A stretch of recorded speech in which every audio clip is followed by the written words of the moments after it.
Hi there, and welcome to another episode of Draw, Make, and Code. I'm your host, Ed Cavett. In this episode, I wanted to talk about the future of the channel moving forward and also discuss launching NFTs on fxhash. Over the holidays, I took some time away from YouTube and producing content so that I could focus on uploading some NFTs to the fxhash platform. And so far, my experience on the platform has been really good. So I wanted to talk about that in this episode and also give you a heads up what I'm going to be doing in the future on the channel. So the first thing I wanted to talk about is the future of the channel. I'm going to be continuing to produce tutorials. They're going to be aimed more at the artists who are interested in producing NFTs. So I'm going to be switching over from just a general coding format to something that's more set for a hash boilerplate where you can plug into the fxhash website and learn how to do that and upload your own content. So ideally what you'll be able to do is go back through my content, my videos, watch the tutorials, piece together your own work, and then go to fxhash and maybe make some money off these NFTs and offer your art. This is the other part that I want to talk about. fxhash, look at some of these artists. Well, let's explore some of this generative work. It is all over the place. It's beautiful, it's unique, it's really creative. People just amaze me when it comes to this. I was off the YouTube platform for 3 weeks. As soon as I learned about fxhash from a friend, I went there and just immersed myself, and it literally was hours and hours and hours until my neck hurt.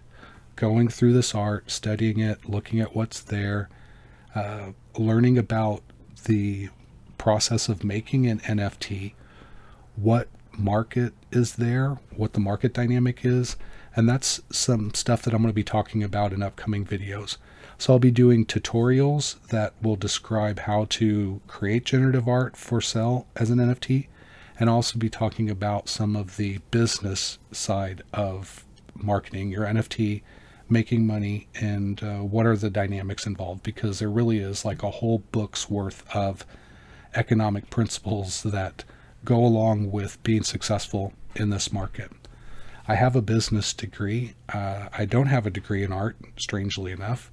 It's something that I've just studied my entire life and I've been immersed in, and I really didn't need to pay for an education in it that I was giving myself. So as far as art goes, I don't have a degree in art. I think my art speaks for itself. But I do have a degree in business. I've learned how to read markets, understand economics. I have a strong background in math, which helps me out in coding, but it also helps me figure out the statistics, which is my background in math. And business math is statistics and linear math. So I can kind of model what's going on and maybe help you guys with some trends and figure out how to get the most out of your experience as a seller of NFTs. So here is the fxhash website. I want to explain this just a little bit so we have some ground to ride on here. So I'm going to go to my profile page here.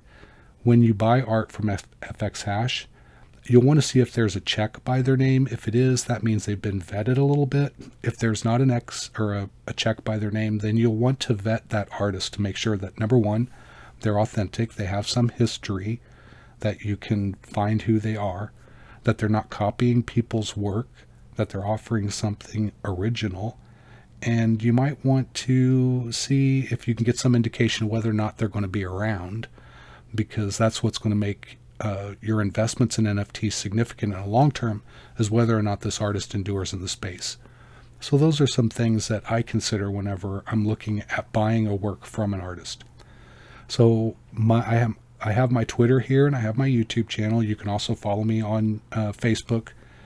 Most of my posts are public in relation to this, so you can find out my history, see who I am as an artist, what my history is, what my subjects are mostly, and get a feel for me, and then use that to measure whatever works you want to buy in the future. So here's the 3 that I have so far. This was the first one that I offered, and it sold out right away, but from a technical perspective, it was my very first attempt of integrating my work into the platform. And I had messed up on the deterministic quality across any viewing size. So this work actually changes depending on the size that you're looking at it at. And that's not a very desirable quality in terms of collecting. So this one, I could probably redo it again the right way, but it just is what it is, and that's a part of its history now, so I'm just going to leave it. The second work that I dropped was the Ross generator. If you follow me on Facebook, or if you follow some of my past videos here on YouTube, you will have seen this work before. I actually did a tutorial on how to make this. It sold out really well. The secondary market is not too hot. I'll talk about the primary and secondary market in another video, but basically it has to do with people buying your work and then trying to make money off of them by reselling them. So you have basically two types of markets. You have people who are collecting your work because they enjoy it and they believe in you as an artist, which that's not a lot unless you have a lot of followers. And then you have people who are just buying your work and hoping to sell it to somebody for a profit. And then the person they sell it to is probably hoping to sell it to somebody else as a profit, so on and so forth, until you have a bubble that pops. So that's the scary part about this right now, is the speculation in the market and the people that are buying and selling works that may not necessarily understand how that pushes quality artists ahead and reduces the population of artists altogether in terms of what works are significant in the long term as an investment. So here's some of the tokens that were minted from this Ross generator. I really enjoy this, how it turned out. I fixed the size so that it solved that problem that I had with the first token. And if you want to get one of those, they're pretty cheap on the secondary market. So grab one of those up while you can. The last one I dropped was a very limited 16 item run. It was a system that I made that I felt like it was never going to get uploaded and offered as an NFT, because I have a schedule and it's very limited. 2 to 3 of these systems a month. Some of these will never get published. So the ones that never have a chance of getting published, I'll drop those in limited runs. This one's fun because you can play around with it. You can adjust the settings if you go into the window, and you can make it do all kinds of fun stuff. Just a nice token to play with, and it's pretty reasonably priced. I'm not making tons of money off of them. So that's my offerings so far on fxhash, and I have some that are coming up that I'll show you here. So this one is coming up next. This will be my next drop. This is Dandelion Fields. I really enjoy this one. It's kind of simple. It's not really complicated. I don't expect it to do phenomenal, but it is a nice system, and it generates some neat art that I think people would like to collect. So I'm going to give that a try and see how it works out. I'll just run a couple iterations here, and you can see the different versions. And you can play with this too. I think you can persist the output and give it a dreamy appearance. So I really like this as an NFT. I expect that to do really well, and I think that one comes out not next week but the week after that. This one I'm really excited about. I put a lot of work in this. This isn't just coding. The coding actually wasn't very sophisticated for this. Most of the work went into drawing the assets, uploading them into an editor, converting them into vector graphics, and then stylizing them with the outlines in that, and then figuring out how to layer this output and color it. That was the hardest part. So basically designing this from a graphics perspective was probably the hardest part of this, and it wasn't that much of a coding challenge. But the output I really enjoy. I love this work. I think it's probably one of my top works so far. And this is just the beginning. I have huge plans. I have lots of systems that I plan to drop as NFTs. I hope it doesn't dilute my market by having so much work out there, but I think it's varied enough, and I'm going to limit the runs so that people can actually collect them themselves and hang on to them for the long term. and I offer them at a low enough base price that they're affordable. So if I drop 2 or 3, maybe 4 a month, that might be a total of $20 that a collector is going to pay for that month for that art. You got 4 or 5 pieces. So I feel like from a marketing perspective, that might be a good business model to start. And then as my work grows in popularity, I expect the trading aspect to grow as well. And that's my plans. And so I have systems like this that I plan to drop as like bonus NFTs with really small runs. I really like this work. I think it could do well as a full run. So I'll see. This might be something that I'll drop in February. I may just hang on to it and drop it as a major run, a large run instead of a bonus run. So we'll see how that goes. But this is just an example of some of the stuff that I plan on offering.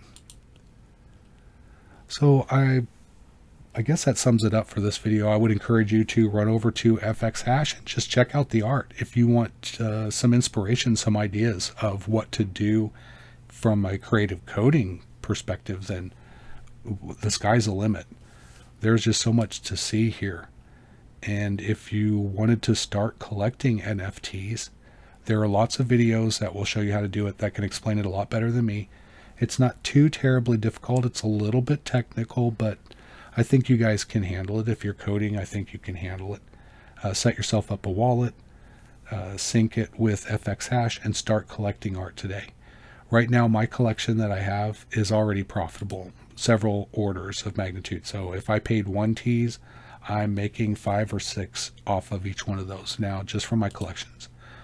Now that's kind of a loaded statement because you have to sell them to make money. So even though they are worth money on the market, like there's a floor that's pretty high and you have a good chance of flipping your work, then you can't count that money till it's in your hand. So it's kind of in theory that my collection's worth so much, but it's really not worth that much till you sell it and you actually have that money in your hand. And while I'm on my collection, I wanted to talk about these. I love this work. I every time I look at it, I'm just like, that is the best. I'm at a loss for words every time I look at them. They're on the market now. We can look at the marketplace here and see. They have a floor of around, I guess that's what, $16 now or so. Look at the variety. It's amazing. These components, these assets are hand-drawn, from what I understand, by the wife of the artist that created this NFT. So it's like a collaborative effort. They're so hideous. I just love them. Look at this one, isn't this adorable? So that's the kind of stuff that you have here. This is one where each one of these elements is an asset, and then they're assembled randomly based on your hash that you give it when you mint this token. So that's one technique for creating an NFT artwork. Let me see if we can see another one here. Now this is just the code being generated in output. So that would be one kind. I've seen scratch off tickets on here. I think if I go down here, I might be able to find one. Go down a little ways. I'll show you that. I like the pixel art ones. Are really cool. Very creative. You can see some of the work here. This equinox is beautiful. I like it. I'm thinking about doing that too, is maybe having a small segment every once in a while on my channel that goes through some of the art, maybe goes through my collection and talks about what I like about it and why I think it's making money or losing money, whatever the case may be. You see the variety is just amazing.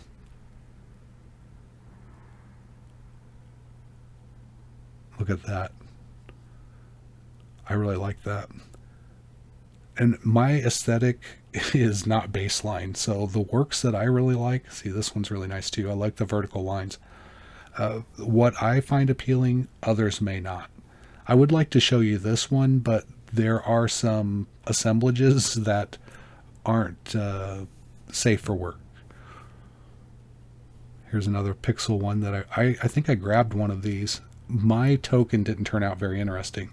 This one is a really cool token, but the one that I got, it's milquetoast. That's just the way that it is. That's the gamble. When you mint some of these, you get the variation that it gives you, and you may not know what that is in advance. And that's kind of fun, actually.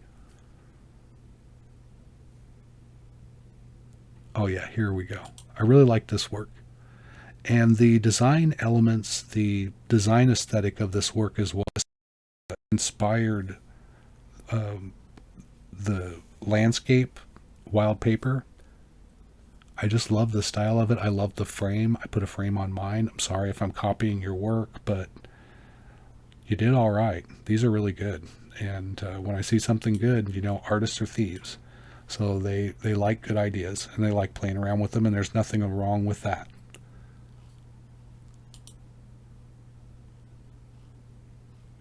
Okay, and then very last thing here, I wanted to give you guys an update on my generative art series. I am still working on the last part of that explains process methodology. I'm kind of on the fence of whether or not I want to release this as a video, because the material is good enough. I think I can release it as a book. So I'm still working that out in my mind. Whatever the case may be, if I do publish it as a book, I'll have videos that will kind of work with the book. So if you have the book, if you have that material, then you'll be able to follow those videos, and it will enhance that material and make it even more clear, and give you an idea of how you can make generative systems and add to it this creative process. All right. Well, thanks for joining me for this episode. I'm sorry I really missed you guys over the holidays. I hope you had a great holiday. I hope your new year is turning out good so far. So I guess that's it. Until next time, do all the stuff. Leave a like, feed the algorithm, subscribe, hit the bell. Thank you so much if you have subscribed. And until next time, as always, take care.